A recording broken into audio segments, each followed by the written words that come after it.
بسم اللہ الرحمن الرحیم نحمدہ نصلی علی رسولہ الکریم اما بعد۔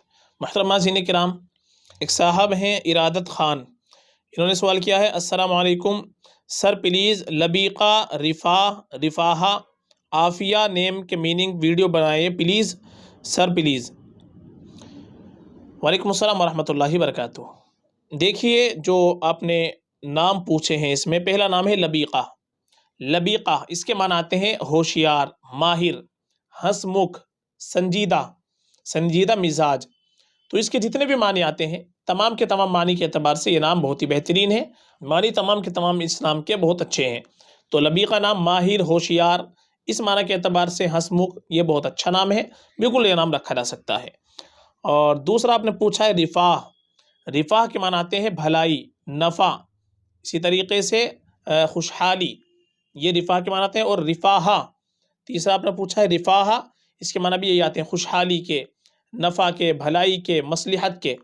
تو رفاہہ یہ نام بھی دونوں کے معنی ایک ہی آتے ہیں، دونوں طرح سے ہم رکھ سکتے ہیں، رفاہ بھی اور رفاہہ یہ نام بھی رکھا جا سکتا ہے۔ اور ایک آپ نے نام پوچھا ہے عافیہ۔ عافیہ اس کے معنی آتے ہیں عافیت والی، تندرست، صحت مند۔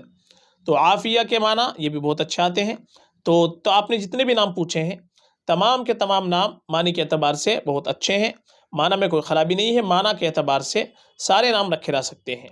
ہاں، زیادہ بہتر یہ ہے کہ ہم اپنی بچیوں کے نام رکھیں، تو صحابیات رضی اللہ عنہن اجمعین کے ناموں پر نام رکھ لیں، ازواج مطہرات رضوان اللہ علیہم اجمعین کے ناموں پر نام رکھ لیں، جو نیک خواتین گزری ہیں ان کے ناموں پر نام رکھ لیں، یہ ہمارے لیے اور بہتر ہے، باعث فضیلت ہوتا ہے۔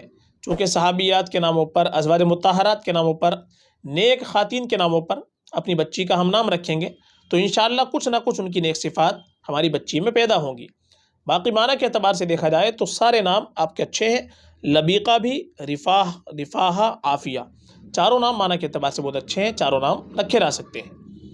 فقط واللہ اعلم۔